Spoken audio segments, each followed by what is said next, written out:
Hey, I am so glad you're here. I know it can be weird, especially if this is your first time listening to this podcast, to be clicking on something called We Are All Dying. But I want you to know that I had those same feelings when I started this podcast, and I wondered, is there anyone out there who wants to talk about death? Because I really feel like we need to talk about this. And I'm so excited if this is your first time. And if it's not, you're going to be really excited too. But today we have on the host of Death on the Daily. And this is really exciting for me and for those of you who are open, curious, willing to get into the deep of death and loss and grief because you know that what's coming is a conversation with someone else who has shown up to this calling. And I'm so excited to bring you into this conversation with Tanya Wilkinson. She is not only the podcast host of Death on the Daily, but she also is a consultant supporting individuals and organizations and groups through death, grief, loss, endings.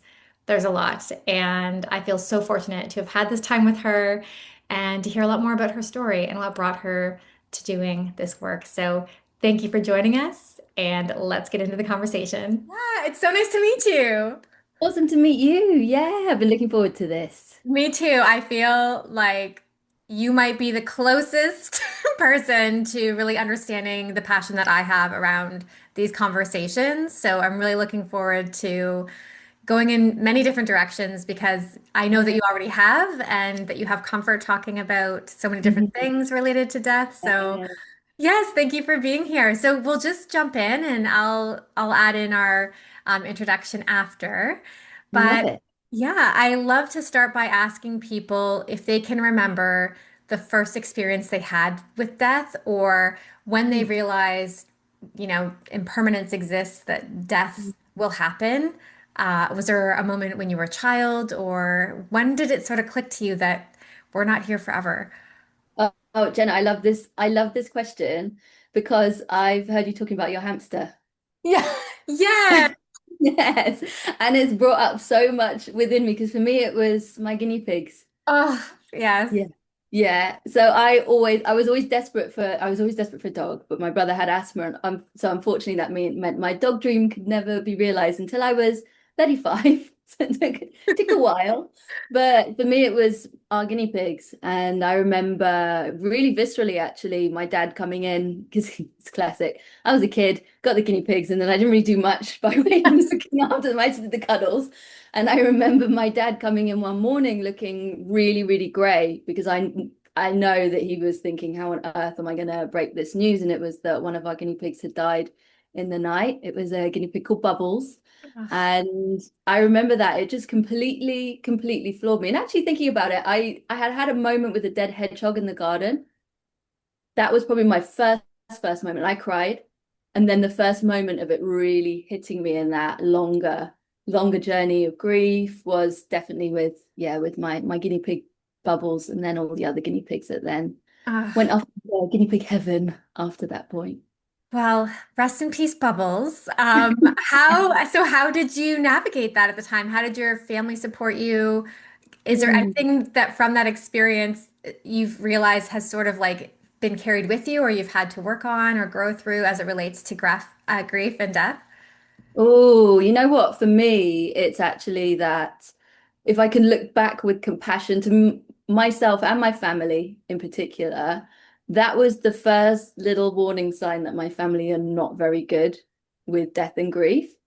So it was very much, and actually my school as well. I think that is something that I reflect upon a lot because I was distraught. And it was almost there was that moment where my mum and my school both separately said to me, it's that kind of, you should be over this by now. It's just a guinea pig, move on, etc., without that acknowledgement of grief and the fact that you Yeah. can't just tell me to get over it. So that was definitely that was now I can look back with compassion to my little childlike self, as well as obviously with my parents. I think what I've really learned as I've gone forwards is the fact that actually they are a product of our systems, of our culture that is so death avoidant, but also of stories that are in our family history and go back ancestry. So really, really understanding that with a compassionate view rather than there's a part of me that just wants to be like, you should have just let me cry. Absolutely. You're speaking to so many things because, as you said, the line of it's time to move on. Mm. I just think of all the deaths that we have, even, I mean, you're in the UK, I'm in Canada. We kind of process death in very similar ways in which we don't. And here Yeah. it's sort of like, you can have a few days off work. Your very significant person in your life died, but then you have to come back to work and you have to get back to work. And as though this catastrophic thing didn't just happen to you. And, in my experience with grief or in witnessing grief of others, it doesn't always it doesn't always hit us in those first few days. So your need for space and time away from the system might not come for days, weeks, months later, but then at that point, everything around you expects you to just show up and get on with things. Yeah, exactly, exactly. There's our systems are not built. They are not built for grief and for that understanding that actually that grief, we journey with it through our life. So it could be 2 years later where something brings you to your knees. But yeah, telling a little girl that she has to, which is what my school did, delivered to my mum, no, she has to come in today. It's just a guinea pig. It's just a pet. And I actually think there's so much stuff in pet loss that is so un unsupported from the perspective of whether it's a hamster, a guinea pig, a dog. There again, there's no hierarchy in grief, and you can't tell someone how they are supposed to feel at any one point about their grief. And yeah, if I think back to that little girl who was really confused, really upset, and then understandably just melted down in every single class that she had that day Yeah. because she just couldn't hold it, and no one was there to really tend to her grief and to Yeah. help her to see that actually it's normal, it's okay to be sad. There's a few things in what you just said that I want to remember, but the one was having sort of that compassion or an understanding of your parents, and maybe, because of the way they were raised or the system they were raised in, they couldn't maybe relate to the grief. And realizing, for my parents, especially, like they didn't grow up with guinea pigs or hamsters or fish Mhm. or dogs or cats. It's very present day that we have these pets. And so I'm wondering what you think about this, but I'm just sort of in the moment thinking, as our expansion for empathy and care for all living creatures has expanded, so has our grief, right? Like they wouldn't have grieved the family dog because the family dog back then would have been a dog kept outside to protect the house. Whereas now Mhm. I've had moments where I've had such beautiful connections to like a grasshopper or, a little chipmunk in my yard that doesn't even live in my house. But Yeah. if something happened to it, I would be sad and it would be real grief. What do you think about that? That is so, I think that is so, so true. And also you really got me thinking, Jenna, about our disconnection from nature and actually how and when that happened. And again, how that had us looking at, for example, the animals in our life or the things around us without that real understanding, that acknowledgement. I think you're right because, and I know that through everything that you do through your brilliant podcast, the one that I'm sitting on now, is is so from that perspective of a greater world, from the perspective of inclusion, from the perspective of that love for all. And I think that there is a real reconnection that has happened that is just so beautiful and so important that definitely has deepened that sense of compassion. But what you've really got me thinking about, just bouncing off of that, Yeah. is then the role for us in this grief space who are doing the work and having the conversations to inspire that in others. Because I suppose there's two paths of, if I think of myself as that little child, there's the path where we have someone who says, "Oh, okay, let's tend to that. Let's speak to it. Let me hold you in that. Let's be curious with it."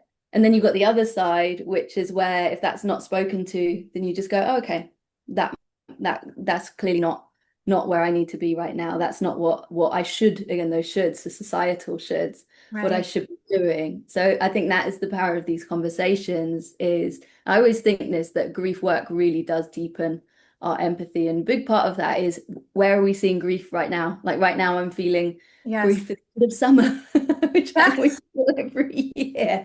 Even though Yeah. it's still boiling, I'm sweating today in the UK.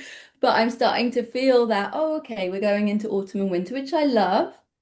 but there's an ending that's coming through. So if we can really understand where do these endings fit in now in our life, what's coming up for us, I think we can really deepen that depth of compassion and love for everything in this world. Absolutely. Again, so much in what you just said. So, I want to go back a little bit because one of the things I really appreciate that you bring to light is that there is grief in many different ways, and it's not necessarily the physical death of someone, but the death of a relationship, a time in one's life.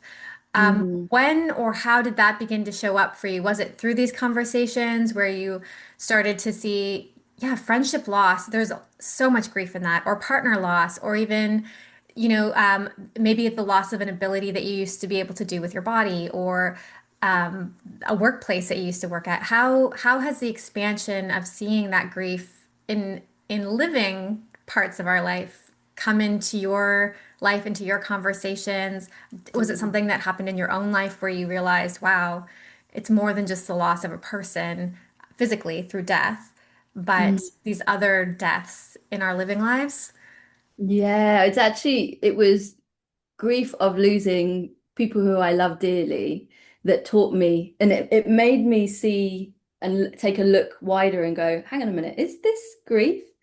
So one very specific example of that was I was the head of marketing for Formula One, and very cool quote unquote job. You know, that it's the job that if I could take myself back to myself in my teenage years, it's the dream job. But I'd actually outgrown that perspective of whether that was cool, whether that was actually in alignment, etc. And the catalyst for me leaving Formula One actually was I had an early miscarriage. So I've had lost two babies. One was at 6 weeks, and then one was at 21 weeks. So the second baby is our daughter Ngako Rayona, who, if anyone's ever sort of seen me on social media, etc., I talk a lot about her. But actually, there was an early miscarriage that I haven't given that baby a name, but that's not to say that I haven't grieved that baby hard. And that was when I was working in Formula One, and that baby shone a spotlight on what on earth am I doing? What the hell am I doing here? Is this where I want to be? And it wasn't. So the power of grief is it shows us actually, I don't want to be here right now, so I'm going to exit. I had a real urgency that I know that that little baby and that grief, not that I wouldn't have said, actually, I will exchange all of this clarity and find it in my own way to have had that baby. I would do that in a heartbeat. But I was in that situation. I was listening to that intuitive, wasn't even a whisper, it was a real sort of shot to my stomach. You've got to go now. Then I handed my notice in. I left the sport. That was, I think I got the intuitive nudge. It was early summer and I'd left by the autumn. But I grieved that job. So it was a few weeks later that I was in the midst of decided to take 3 months off. First time in my career, I'm actually going to have a rest. And I had my dear friend Eva, who's also an acupuncturist. She was around, she was doing acupuncture, and she put the needles into my lung points, which are just on the side of each side of the chest. And I nearly sat up because I screamed so loudly. And she said to me, "Are you grieving anything?" And I connected inside and I connected to that little baby. And I thought, well, yes, I am still grieving that baby. But I said, that's not raw within me. So I answered, no, I don't think so. And she was the one who said, could you be grieving Formula One in your career? Because I'd left to become and retrain to be a coach. Now I'm a grief coach and sort of going on this real journey of pivoting my career from the world of Formula One, of record labels, of again, quote unquote, this is cool. This is the career path that I've had set out since childhood. And I realized in that moment, but it was only because I'd been through the experience of grief, I suddenly realized actually there are real parts of me that are grieving this, that are grieving the team dynamic, that are grieving the work that I did, that are grieving that sense of, even though I left because it wasn't aligned to my purpose, there was that grieving of the sense of purpose that I really got when I was working with a team on an event and uplifting others, and we're all in it together. And I realized that there was so much that I was letting go in coming into this room where I'm sitting now to just work from home and be coaching clients online, and maybe I meet them in person once in a while. There was a real sense of loss for that. So that was my first little indication And then from that point onwards, I went on to just say to myself, actually, can I be more present with anything that feels difficult, whether it's endings, transitions, that messy middle of change? Can I be present with, is there something that I'm letting go of that I'm grieving? Or is there just any other complicated emotions coming up that my past self would definitely have denied? So that's where grief has been my real teacher in this space. Yeah. One thing that I always notice is that in conversations with someone like yourself, or even Mhm. when someone will entertain me and let me talk about death, we're talking about endings, which are hard and sad, and the physical and emotional and spiritual pains of grief are so big. Yet at the same time, often we're smiling and we have this sort of excitement or elevated mood about these heavy topics. In your work, have you noticed this? Is there a way that you would describe it? How does joy and excitement and celebration and even anticipation, which might seem like a strange word to use in death space, how has that showed up for you, or does that bring anything up to you as I mention those things? Definitely, definitely. And this is a real thread I've had through your podcast. It's just so beautiful because it's so important to be spoken to in a world where well, the majority go through assuming death, grief, keep it so far away because it's just wall to wall, just grayness. It's awful. It's that rain cloud over our head, and we want to get rid of it as quick as possible. But actually, for me and for so many of us who've been through it, you realize that there is a real sense of joy, meaning, love, everything. It's not even coexisting in the grief. I believe it's a blended part of that grief experience. And my experience in every single grief that I've been through, but specifically with our daughter Ngako Rayona, it would, for most people, they would think actually for a mother who, yeah, in 2021 had an early miscarriage, finally became pregnant in 2023, and then to be faced with at the 20-week scan that her daughter had a birth defect that basically meant she couldn't survive outside of the womb. And so she's going to have to go through a termination for medical reasons. For most people, and I assumed as well, they would think that would just be wall to wall horror. How on earth are you going to get through it? And I'm not saying that it was easy. I'm not saying that it wasn't viscerally raw and the most painful thing that I've been through in my entire life. But alongside that, there were so many moments of beautiful joy, of meaning making, of ritual that my husband and I brought in, of us. My husband is hilarious. He's very, very, very funny.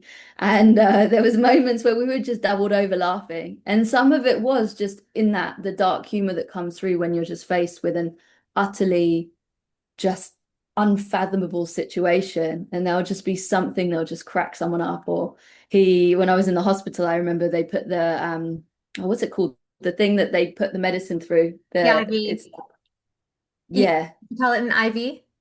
I think so. It's sort of like put in preparation for it, Oh, okay. in case they Okay. need it at a later date. It might be the little thing before they put the IV Oh, in. And so they put that into my wrist, and I literally nearly passed out. I'm not very good with needles at the best of time. I think that was a pretty horrendous moment. Just went in like that. And it was just that moment. I remember my husband was just so perfectly timed with just a like one line quip that just made me just crack up. And I was just like howling laughter. Or when it came to, because at 21 weeks, you're going through the full induction and into labor and a stillbirth. And actually, with that, it was obviously incredibly painful, not least because you're going through contractions alongside the grief. But again, in being present with it, there were incredible moments when my waters broke, was just a real moment. My husband and I were just we still talk about it in absolute awe. Or when she was born and getting to meet her, just that is truly one of the most incredible and most meaningful moments in my life, even though it was also simultaneously that duality. It yeah. can be incredible and joyful, and she's the most beautiful thing that I've ever seen, and it can be the most terrible moment of my life. They can coexist. Yes. So it's really around that for me, is when we can be more present with our grief. And that's not to say we can always be present with our grief. I disconnected at moments. The scan, I definitely completely left the room, and our body sometimes needs to do that to protect ourselves. But if we can just call ourselves back gently, and even just for one breath, touch our grief, I believe that we might just find that there's these little pockets alongside it of that deepening of love or that meaning or that joy or whatever it might be to be found alongside that. And some of life's richest moments have happened for me in the rawness of grief. And I'm really grateful because all of them have turned up the volume on my life overall as a result. Thank you so much for sharing that. I think that's going to resonate with people so much. It makes me think about how, when we try to prevent negative feelings from coming in, we're also putting a barrier up to joy and to all of the beneficial, lovely feelings that we have. We have to have both. And the more that we can take from both, the more it kind of like expands our ability to see these moments every day, all day long. Mm, So thank you so much. And I think even just touching on your personal experience, I think for a lot of people who have gone through that and have never been able to hear someone else say it, because mm, maybe they don't have anyone in their life who's experienced it, maybe they haven't put words to it themselves. That's one of the things I really love about this too, is that, we can help each other find the words to the feelings we have. And what I've experienced over life is when I meet new people or when I meet people with experiences, whether I've had them or not, it's almost like a mental opening to a whole new world of understanding grief in different ways, but also life in different ways, even my own identity. Like I'm very curious about identity. How do we decide who we are? What is not decided for us? And then how does this play into all of our social connections as well. So thank you just for really going into your own personal story too. I really appreciate that. I'd oh. love to know when you started this podcast, when it was, Mhm. and how did you decide what would be your first episode or your first few episodes? What was the like origin story, and also how has that changed? Because for me, I mean, you've done way more episodes than me. Um, it's like every episode, it feels like I'm evolving into more of what this is as my mind expands too, as conversations come in. So I'd love to hear your story with this so far. Oh, I love that. I love that, Jenna. And I'm curious as well afterwards to hear your origin story. What was that? What was the spark? How did it come through? Because for me, actually, when we have, I found these ideas are ones where I plant a little seed and then I wait for that seed to sprout. So it's just, okay, I know that there's a podcast here. So for me, the seed started actually soon after I left Formula One. I was like, I want to do a podcast.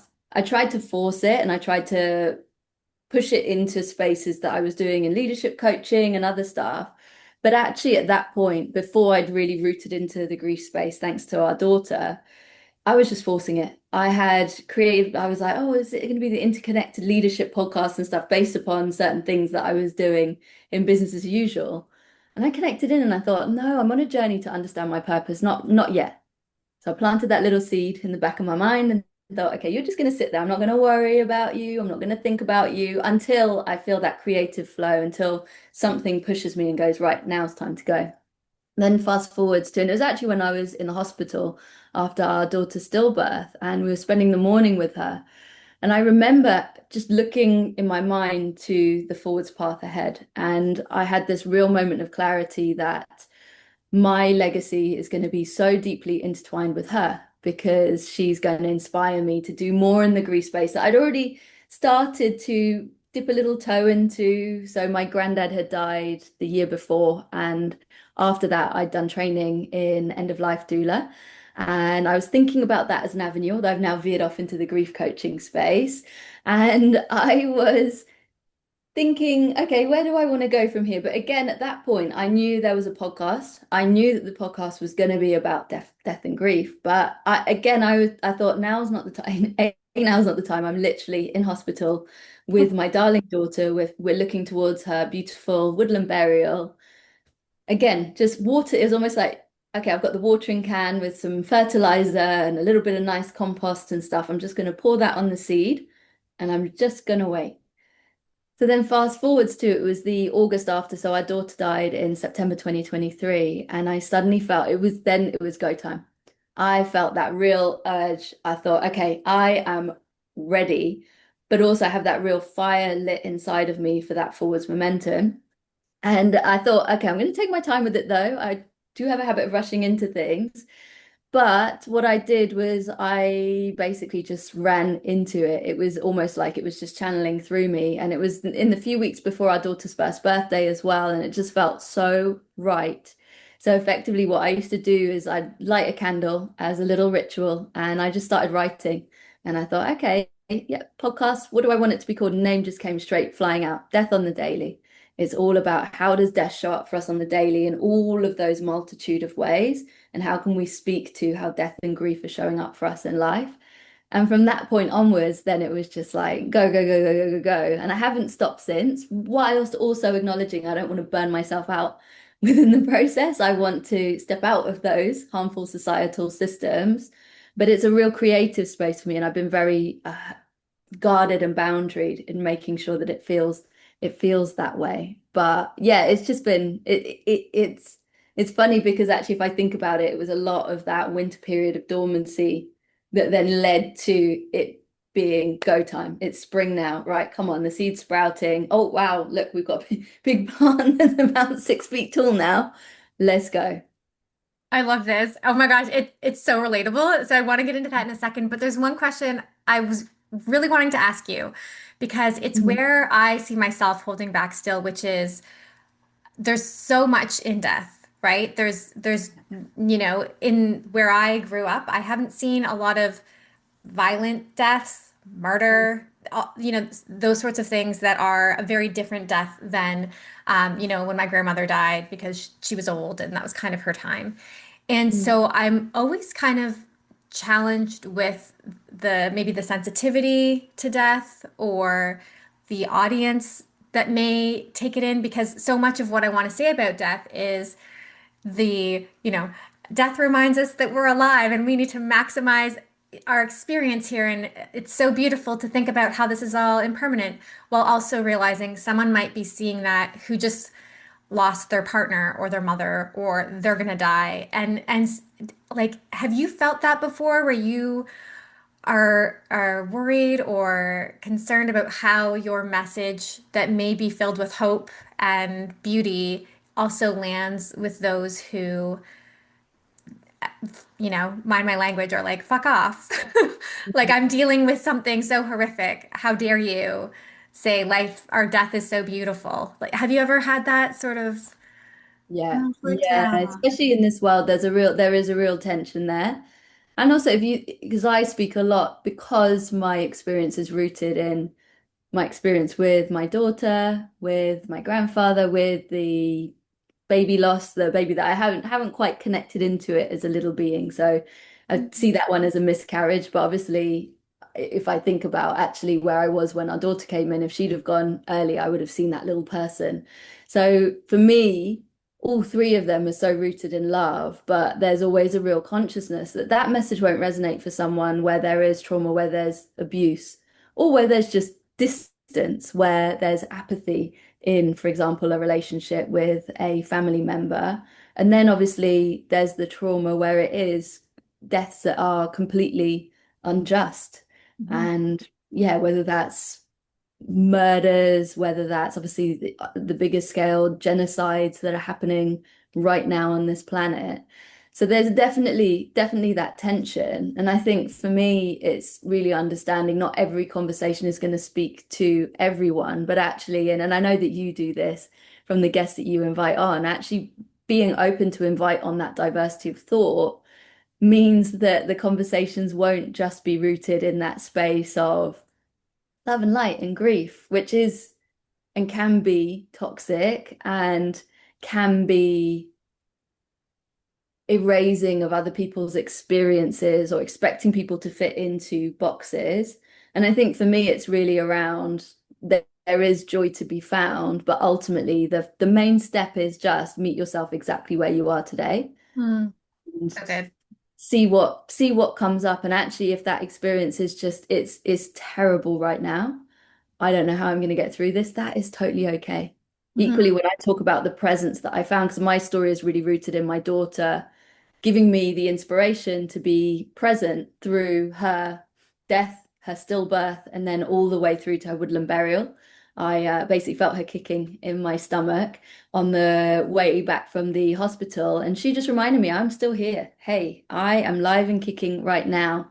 And that reminder then till she, I know she's not breathing in the room, but till she took her last quote unquote breath, until she left this earth by way of her spirit, that actually I was going to be there. So I made a promise to her of presence, and that actually ended up being the month of my life where I'd been more present than I had been at any other time in life. But actually, I'm really conscious of the fact that that's not going to be everyone's experience. And sometimes things happen that are so traumatic, your body is just, I need to check out. I cannot hold this. There is no way. And that's totally understandable. So again, if we just say, yeah, we meet each Mhm. other where we are, but exactly as you're doing, I'd say that championing that diversity of thought is so powerful as well. Oh, thank you for recognizing that. One thing that made me just think of, the ability to kind of handle the grief or the trauma. So my son was born 3 months early, very Mm. premature, and I didn't deal with that experience until he was probably 10, 11. It was I remember someone asking me about it, or maybe someone was going, I think actually it was someone was going through it, and all of a sudden I was going through it 10 years later. Um, Wow.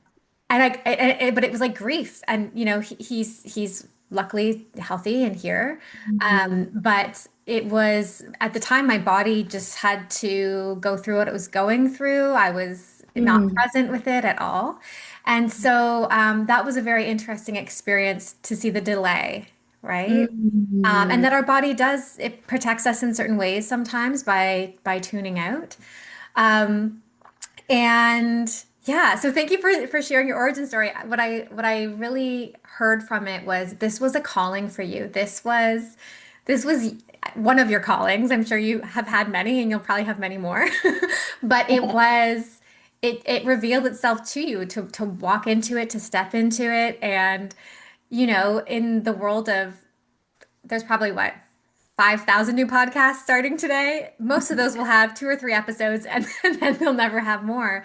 This Yeah. has been something that has kept you lit day Mm. after day. And so, I mean, I'm just grateful that you listened to yourself and you heard yourself so that you could bring all of this to the world. Because, I mean, it makes such a difference when the person who's being the creator, it's so aligned and in touch with their own journey. And even recently, with your grandmother and talking about anticipatory grief, you know, it's not that we have this one moment of grief. You're going to have them over and over again, and you're bringing people along. As that is sort of like a fresh grief within you right now, did you want to talk a little bit about that or anticipatory grief and what you're learning from it? Yeah, definitely. It's very good timing. I actually saw my grandmother. I don't know if everybody over here, but we call her my nan, my nanny. I saw her yesterday. I'm seeing her tomorrow because she is very. I'm sure she's very near the end, Mm. and I always pull like oracle cards. And yesterday I did ask the oracle cards for a sign, and it threw the death card out. And I thought, oh, okay, probably need to maximize my time with my lovely nan. Yes. But it's really to everything that you speak to around that, all the different experiences where grief can come up. It's quite amazing that actually there are some that are so common and just again so unspoken.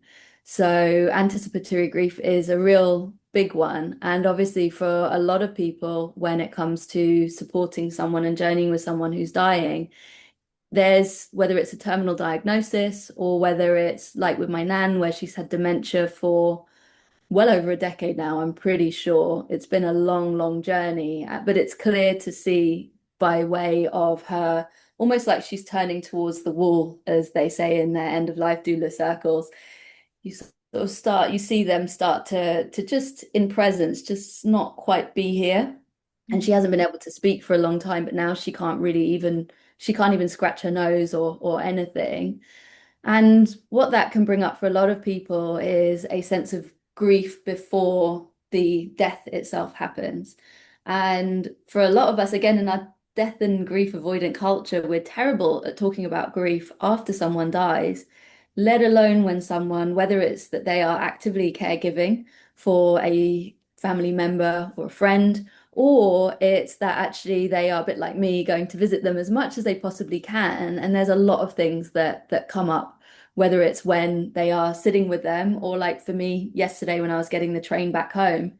It was, and I've connected into this with that presence to understand actually the train journey home is always quite tender, because that's the moment where I really connect into that anticipatory grief of knowing what's coming, and starting that process of really understanding not just that she's going to be going in physical form, but all of the other aspects of loss that's going to come through with that secondary loss of her belief in me, the fact that she and my granddad, who died in 2022, believed in me more than anyone. I could go to them with any random idea, and they were always the ones who were saying, go for it.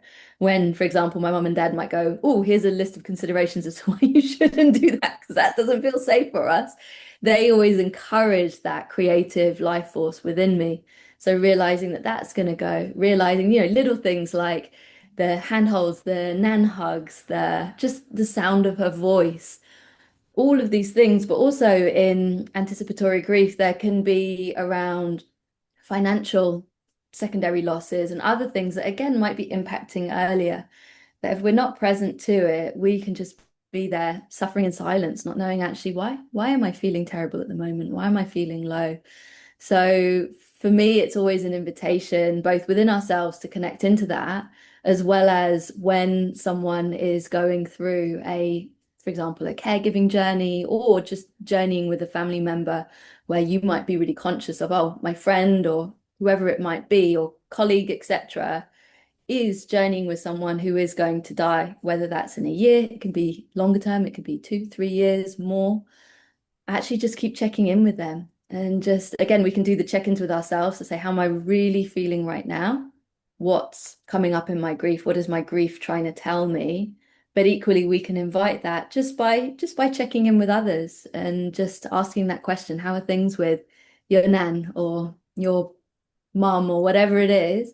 And just check in, see if there's anything that they need. And also, particularly when it's caregivers, especially if it's a longer term caregiving situation, they can often be forgotten by way of those check-ins. So one of the most powerful things that we can do also is to say, is there anything I can do for you? I know that you're caregiving for your mum, that's taking up a lot of time. Can I drop some food off? Can I drop a meal off once a week on your doorstep? You don't even need to answer the door, but I just want to do something for you. So that's where we can really show up for each other as we're going through it.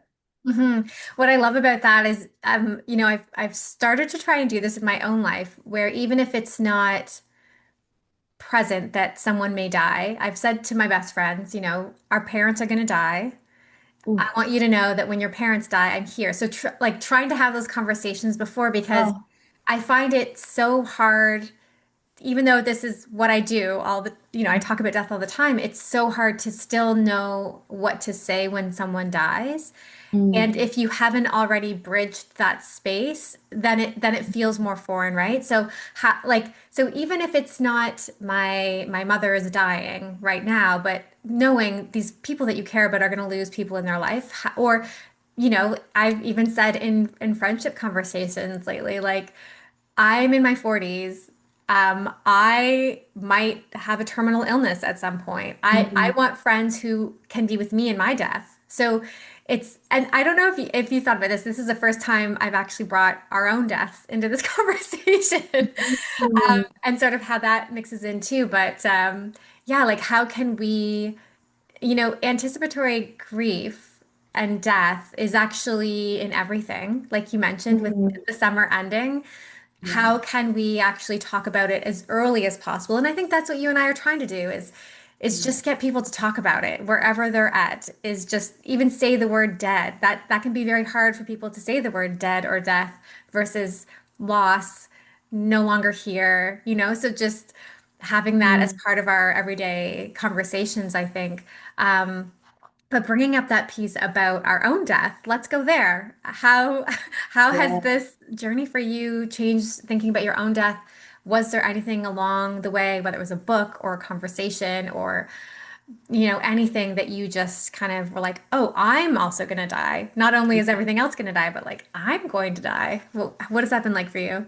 Oh, yes. I love this question. And you're right, actually, the importance of having those conversations. But I love that about parents because I'm experiencing that. I'm 39 now, and that of witnessing your parents getting older to the point of Yeah. then you connect that into yourself. And when you're younger, it's just everybody's going to live forever. We don't need to think about this, but actually, death can come at any point in our life. And this is what death teaches us, the impermanence. And actually, it can go outside of the natural order that we're taught everything will flow through. But I love that thought of just that gentle opening in conversation because my experience has been as soon as you start having the conversation, it's the avoidance of it that's worse than actually. I don't know about your experience, but that's where I've definitely been of once you push through that, actually, again to that point of the joy that can come through, the shared connection and the bond and the loving kindness and everything that can flow through from these conversations is so profound, as well as the relief. Because again, with that avoidance, it's avoiding what is inevitable. 100% of us will die. There is no way of getting around that. So let's talk about it. But actually, when we start talking about it, that elephant in the room, it dissipates. And actually, we see it's perfectly normal as I'm witnessing with my nan now. Actually, and a few of the books that really transformed my thinking were firstly around what death is, how it happens, was Catherine Mannix's With the End in Mind. Mm. Such, I don't, have you read that, Yeah. Jenna? I don't know if you Mhm. read, yes, so good, so good. And that book really just having Catherine's perspective of someone who worked in medicine, in hospitals for decades, in the palliative care space, to say, actually, it's not the Netflix version of death. We don't need to think that it's going to be, I'm going to grip my throat and be, all of that, the dramatics. For some people, that is the case. So it's not shying away from the fact that there will be difficult deaths that some people go through or people have to witness. But at the same time, for the majority, it is much like my nan. You just slowly, slowly turn towards that wall, and it's a very peaceful exit. So that was the first one, and then the second one was Frank Ostaseski's Five Invitations, Oh, I which don't know is that one. oh, it's so good. It's so Frank, he founded the Zen Hospice, and he has supported people spiritually, emotionally, practically through their end of life again for decades. But this is really around five invitations of what being with the dying has taught him about life now. So there's a lot around don't wait and just really powerful tenets for life. But what I really took from that book as well was actually don't wait to connect into death Mm. because it's going to happen inevitably. And much like when we're told, start saving for your pension and all of these things, why would you wait until it's either the very end, either for yourself or for someone who you love, or it's after the end to have these conversations that can just make things so much more optimized in those final, whether it's days, months, years. And that for me is the real power of once we start to connect into what do I want? What are my wishes? If I was on my deathbed or if I was journeying towards it, what and who is most important to me in life? And one of the most powerful things of that is actually when you write out, okay, what food would I want? Who would I want around me? What music? Pets? Do I want to be? My one is I want to be either overlooking nature or, if possible, like immersed in, able to go out into nature every single day, able to watch the sunrise, the sunset, the stars, and everything in between. But when we connect into that, we then see, okay, this is clearly what's most important to me in life. Am I prioritizing it now? So it can be really transformational as well from the perspective of what is fueling my fire in everyday life now. Yeah, I love that. And it's so interesting because as a coach as well, when you get Mm. people to describe their optimal or the best version of something, they often can see it's not that distant. It could be tomorrow. Tomorrow I could start to do this. This is not something I have to wish upon or wait decades for. I could just change a few things in my life and this could be my reality. And so I love that you sort of express that as well. You know, you want to be immersed in nature. Well, you can begin to do that in many different ways every day so that you don't have to wait until this point in your life. Yes. Yeah. Yeah, exactly that. Exactly that. Yeah, definitely don't wait. And I think again that's where when people think death and grief, it's morbid. Hmm. It's we just want to avoid it and then keep it boxed up in the minimal amount of impact for our life if it ever happens, which it will happen to all of us. Yeah. Obviously, that's inevitable. But when we really connect in to it and the lessons that impermanence brings, it's only going to make our life richer and more meaningful. Again, with that trauma informed and acknowledgement of the atrocities that happen in this world, with that acknowledgement that obviously for some people life is Yeah. incredibly much more difficult than for others. So again, it's not a one size fits all, but I do truly believe in the power of it. And I also believe in the power of it from the perspective of healing our earth and making us a better humanity in how we tend to the planet and all of those things. So there's so many different threads that unlock through the grief space. Yeah. And as someone who also, is really admires nature, death is showing itself all the time. Birth, Yeah. death, renewal. If you go out in nature every day, there's signs of this. And so the messages are around us if we'll look for them. Yeah, Yeah. yeah, exactly that. And actually, it's really interesting you say that, Jenna, because that's where I always say that's the best. We sort of coming circle to that part of the conversation we had earlier. That's one of the best starting points you can have is nature connection. I've got a friend who was talking to me because her beloved dog is getting to the end stages of her life, and she's got a 3-year-old. And she said, I don't know how to talk about death with her. And then she said, I had a conversation. But she was basically because there was no explanation or not even saying the word death. It was again in that, oh, she's going to go to a better place. And all of this. And we had a real laugh about it because we pieced it together and we were thinking, has your daughter just thought that Santa Claus is, it was almost like where her daughter went was like, how is she going to get up to the sky? And then it pieced into this thing where maybe Santa Claus comes down again, piece as a kid would do, piece these different things together. To be like, well, I know he comes from the sky. Santa's going to come down and take the dog up there. She's going to live up there. That's great, etc. No understanding of what's happened. But actually, we were talking about nature as a real connection point in. So the fact that we're soon to go into autumn or fall, and actually with that, we can watch the trees going into dormancy, the leaves falling, the plants that are show up once for one season and then their seeds go into the ground, but you see those plants dying back, or even being present to, a bit like the hedgehog I found in my garden, being present to the fact that actually, oh, okay, there is a dead animal. Like the other week in the forest, there was a dead fox that was partially decayed. And I connected with it and thought, actually, I always put a little flower nearby or on top of. Whenever I see a dead animal, I'm always like, how can I honor that? And I thought, actually, when our children come into the earth, that's a really beautiful ritual to be able to do with them, to educate them so they can understand. And actually, yeah, I can see it out in nature, and therefore I can place myself and everybody who I love within that context and know that it's going to happen. It's going to be painful. And there's going to be ways that you will journey through this. It's a part of our wholeness as humans. It's so beautiful. And also, we are in such need of connecting to the nature we've removed ourselves from, right? Yes. So that's a great, segue into that connection and then wanting to take care of it, to realize these are the cycles of nature. And in that, I think that evokes something in us where we want to take care of it because we know that Mm. it's temporary and it needs our love and care. And in that, we heal ourselves and that whole cycle.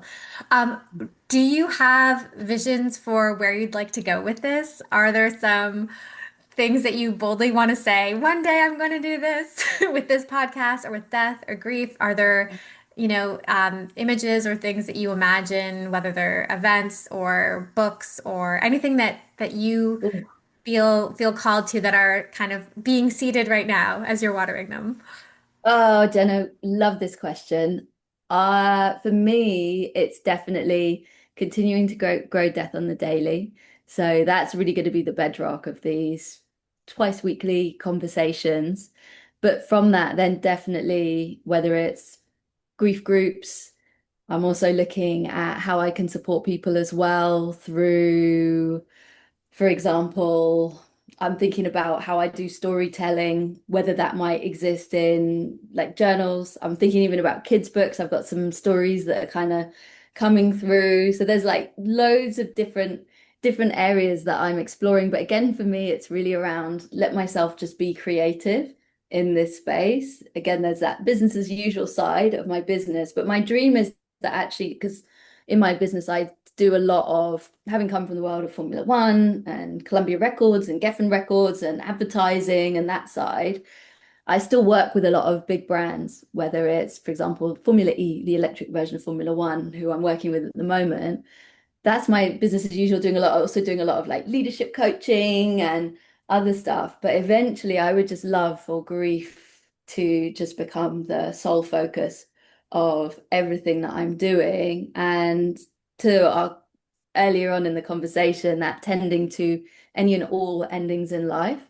And what does that look like? So yeah, I'm thinking at the moment, how does this evolve? And through my Death on the Daily channel, I've got some stuff that I'm shooting at the moment around more content for meditations, for rituals, for practices that can really support anyone who's going through any part of grief, really building it out as almost a support resource destination where people can just go and again be met exactly where they are in their grief, and for people to feel empowered and inspired to be present with it, to tend to those endings and to just honor themselves, and whether it's a loved one or whether it's someone who wasn't so loved, but being able to really honor themselves and whoever's died or whatever relationships died in this process. Because I definitely think there's such amazing resources that are really building through all of the work that we're doing. And I just really, really want to be a part of it with the one intention that just for that one message of someone who says this made all of the difference in one of the worst weeks or whatever it is of my life. That's what it's all about. It's really about that impact versus it being sort of, let me chase all the numbers and stuff like that. Obviously, I want to grow and that would be wonderful, but it's really from that place of like, what is that genuine impact that I can create? And I'd Beautiful. love to hear from you as well, Jenna. Where do you see this wonderful space flowing? Yeah, it's been quite the evolution. I started my podcast with just a curiosity. Will people talk to me about death in a recorded atmosphere? I had for for decades actually been very excitable when it came to talking about death. Mm, And every time I would present the conversation with people that, oh, I want to do something with this that's more public. And when podcasts became podcasts, this is the kind of podcast I wanted to do. People would be like, why would anyone want to listen to that? And so for years, it was sort of this thing that was brewing in me where I could imagine things like, I don't know, I have this vision and I still don't know what or how it takes shape, but it's, a large group of people in mhm. like an auditorium.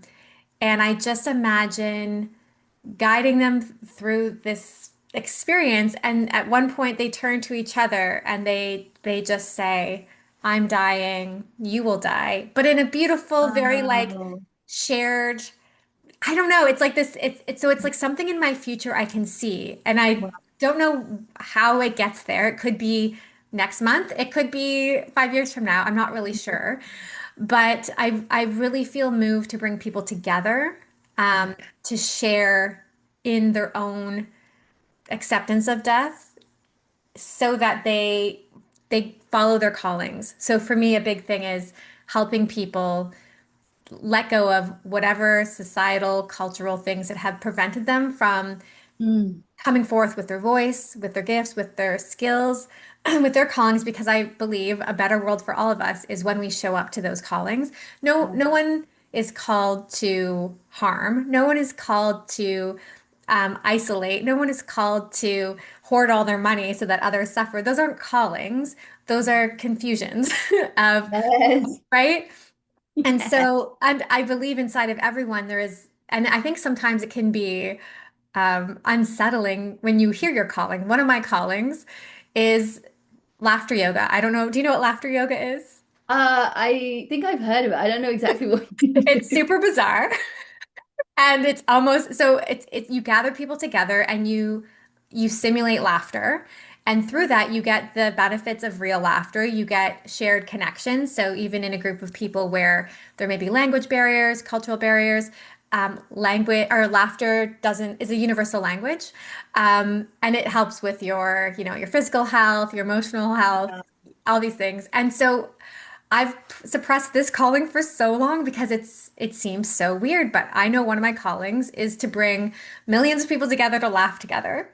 And so sometimes I think Wow.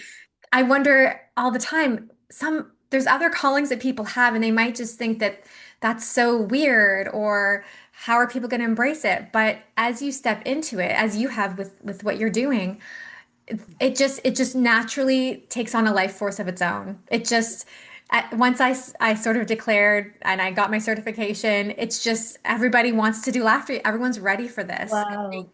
right? So I think sometimes we're called to something, and so for me with death, there's that connection which has been a thread in all of the things I've done, which is we have one life, Mm, we're all gonna die.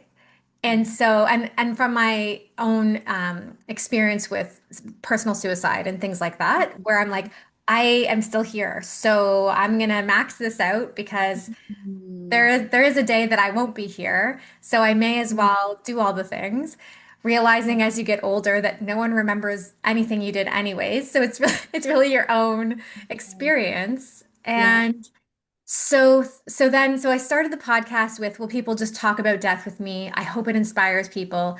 Then it became a real, almost like logistical thing where I was like, wow, if you don't kind of do some planning around your own death or Mm, talk to people who in your life are going to die and you don't know what their wishes are, that can be very, emotionally taxing, financially destructive.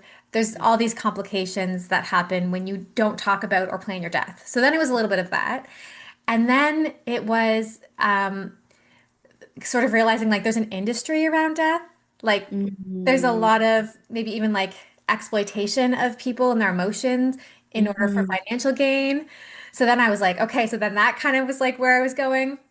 But now it's very much in the space of social justice and how how does death also reflect the ways in which we oppress or suppress or treat each other in certain ways of marginalization or privilege or harm in death because I've realized it's the same. If we treat certain people a certain way while they're alive, when they die, that's carried on. mm, And it hit me. It hit me like this needs to be a book. This needs to be it just hit me like this needs to be talked about now. It felt so immediate. And then that kind of overwhelmed me a bit. So I've actually gone back a little bit to be like, now this feels more like an academic pursuit in that mhm, I really need to find these voices who have probably been saying these things for a long time and they're not getting um, the presentation opportunity for it. mm, And to have those really deep conversations to bring, I guess, like honor or respect, even just change to these areas around mm. death that are still so unjust. For example, something that I think wherever we are in the world we can relate to is our unhoused communities or those who are living on the street. Yeah. When I started thinking and having conversations about what's it like for them to deal with death and grief when the Mhm, people around them die, or when they have to grieve but they don't have a bedroom to cry in, or they find out months or years later that someone in their family died and no one told them because they couldn't access it. Like that just yeah. broke my heart. It just broke my heart, and it was another layer of, I guess, part of the justice issue that also isn't Mm, carried into it. So it yeah. feels like part of my calling is to take all of take look at all the social justice issues and then just also put death in it. That kind of feels Mm, like where I'm mm, at right now. But again, it could evolve. It probably will evolve. Um, And I'm, just like everyone, finding my way, finding my voice, Mm. finding the consistency to be able to keep up with everything else, and balancing my own human experience as someone who will die and who also has death around them. So yeah, for me, Mm. it's still very in the place of experimental. Like it still feels like I'm Mm. just, but it does feel like a life project for me. And that when I have conversations like we are right now, it will change my day. It will change my week. It will be something that I don't forget. Yeah. And yeah, so I think, at the beginning I also felt like, okay, I've got this many posts a week and this many and I just was like, I think this project needs to be a little more organic for me. Because I feel like maybe I have a lot more thinking, studying, learning to do to Yeah. make it impactful. Yeah. So that's why I'm like so grateful for someone like you who has this is one of your deep callings, and so there is so much from you I can learn as I'm learning to show up better Yeah. in this space too. Oh, I love that. We're all learning from each other. And I think that's the powerful space. And also I loved when you shared around it as that lifelong journey. Because Hmm. that for me is one of the most powerful spaces we can be in when we say there isn't a 5-year plan. I'm going to reach this destination. I'm going to be Yeah. director of this company or whatever it is in the next 5 years. Actually, when we say, to your point of it's organic, it's emergent, it is going to evolve as I evolve. It's such a powerful space, but also with that constant acknowledgement. I bristle with the guru culture and all of that BS because it's like, no, no, we're not. There's no one on a pedestal here. We all have our own experience. And actually, as soon as anyone tries to elevate themselves up to be, I am the guru of grief or whatever it is, that's not what we need. We need people that like us are having these conversations with that diversity of thought and us just listening to and learning from each other. Because I'm exactly the same. Whenever I speak to anyone for my podcast, anywhere I go in the world, I'm always really curious and asking so many questions.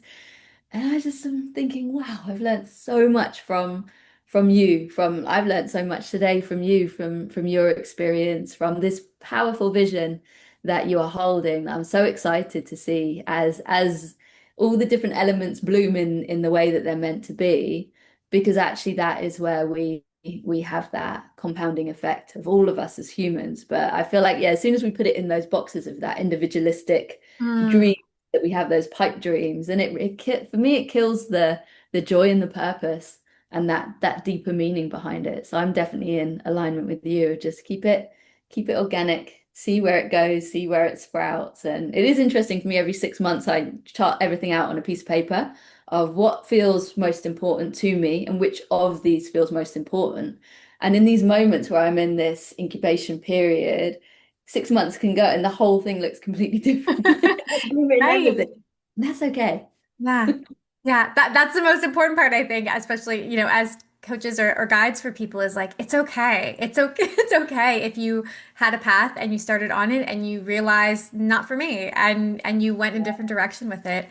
And, I think just picking up kind of on your language, you know, there's we are so bombarded with this idea of like how to do things or how to show up, or that the value we create in this world is through monetary exchange, or the system, the larger system that says we are a job that we have.